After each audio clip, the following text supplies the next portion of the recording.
Assalamu alaikum wa rahmatullahi wa barakatuh. Inshallah, today we're going to talk about and show some videos about the accurate, correct way of praying according to the Sunnah of the Prophet ﷺ, who said, Sallu kama ra'aytumuni usalli, and some common mistakes and wrong things that many people do with regards to Salah.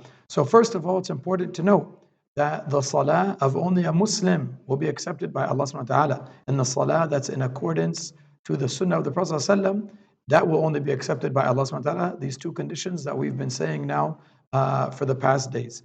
After that, the person should be an adult. This is the shurut, the conditions that will have the salah accepted, and that must be there.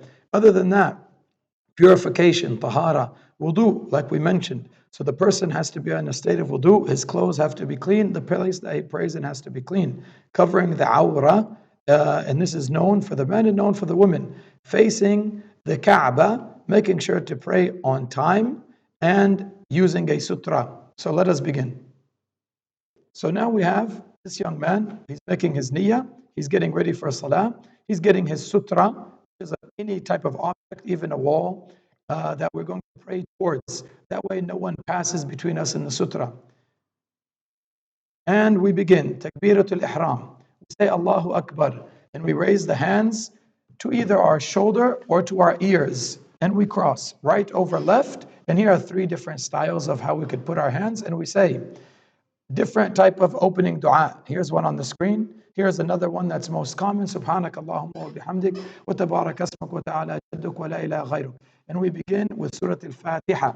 Now, I'm not going to recite Surah Al-Fatiha, but I will just say something very important regarding Surah Al-Fatiha. So, regarding Surah Al-Fatiha, Allah subhanahu wa ta'ala in the hadith of the Prophet ﷺ, Allah subhanahu wa ta'ala says, قال الله تعالى قسمت الصلاة بيني وبين عبدي نصفين. Meaning, Allah Almighty said, I have divided prayer between myself and my servant into two halves. And He goes on to say, my servant shall have what he asked for.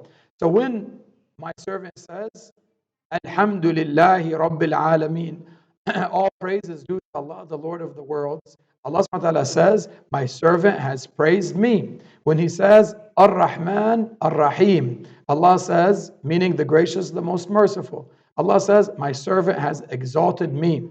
When He says, Maliki Yawmiddin, the master of the day of judgment, Allah subhanahu wa ta'ala says, my servant has glorified me, and my servant has submitted to me.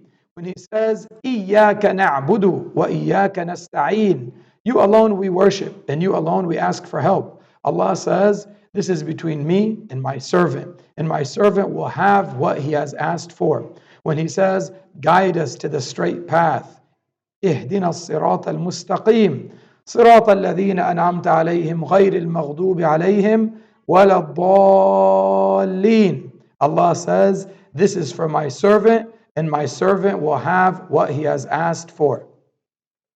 So now, after reading Surah Al-Fatiha in a small surah or any surah, we say Allahu Akbar, raising our hands, and we go down to ruku'ah. Now, on the way down to ruku'ah, the way we must be is 100% as straight as we can be, saying Subhana Rabbiyal Azim at least 3 times. When we stand up, Sami'a Allahu liman hamida, Rabbana wa lakal hamd, standing completely straight and still. Going down for sujood, we put our hands down first, and we put our toes facing the qibla, our hands and palms flat on the ground, our nose and our forehead facing the ground. And we say, Subhana Rabbiyal A'la. And these are some other things that we can add if we would like, but minimum we should say Subhana Rabbiyal A'la 3 times. In between the two sajdatan, we should say Rabbi ghfirli, or we could say Allahumma ghfirli warhamni wahdini wajburni wa'afini warzuqni. Again, we go down for sujood, doing the same thing, and making sure that we make sujood on the 7 bones, forehead with nose, 2 palms, 2 knees, 2 feet. Then we get ready for the tashahhud. In the tashahhud, we should point our index finger, keep our eyes fixed on the tashahhud, saying the dua that is there narrated on your screen. I will not read it. It is a dua that's known to everyone. And we should end with the isti'adha and arba'ah, seeking refuge in 4 things, as the Prophet ﷺ taught the companions. If we are going to pray a 3 rak'ah or 4 rak'ah salah, this is the proper way of sitting in the final tashahhud. So any salah that has more than one tashahhud, this is the proper way to sit in the second tashahhud. These are some extra ad'iyat that can be said after the tashahhud in the Salatul Ibrahimiyya, and we end the salah, salam to the right and salam to the left. We should sit calmly and patiently, remembering Allah subhanahu wa ta'ala and saying the adhkar that were narrated in the sunnah of the Prophet Muhammad sallallahu alaihi wasallam. Now we're going to show you the incorrect way of praying. As you see, this young man starts off by just throwing his jacket. His area is very not tidy. Thus, his khushu' is probably not going to be there from the beginning. He did not raise his hands up for the takbirat al-ihram, and he begins to pray. A lot of fidgeting around, moving his left to his right, moving around, looking around, even pulling out his mobile phone.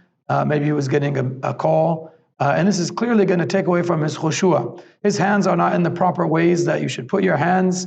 Again, a lot of moving right and left, swaying back and forth, looking around. You could tell the khushu' is not there. Not placing his hands on his knees, making sure his back is not 100% straight. And when he looks up here, this is something that's actually been warned about by the Prophet ﷺ, who said the meaning of, what is the matter with people who lift their gaze to the heaven whilst praying? And then he goes on to say, they should stop that or else their eyesight will be snatched away. So to look up in salah is 100% not allowed and okay in salah. You could see he goes down to ruku'ah very sloppily and he's just moving things out of the way.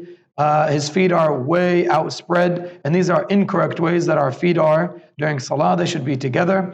He's sitting in a very awkward way, playing with his fingers, fidgeting around. His nose is not on the floor, and we said we should have our feet also planted on the floor. As you could see, they are not. Nose not on the floor. Not moving his lips, meaning he's not really saying anything. Again, a lot of fidgeting, and these are all actions that are makruh. And he says, well, it looked like he was going to say salam. Still fidgeting, not focusing, impatient, looking at his phone again. And as you'll see here in a moment, just rushing to finish, getting out of his salah very hurriedly, and just leaving right away without remembering Allah subhanahu wa ta'ala.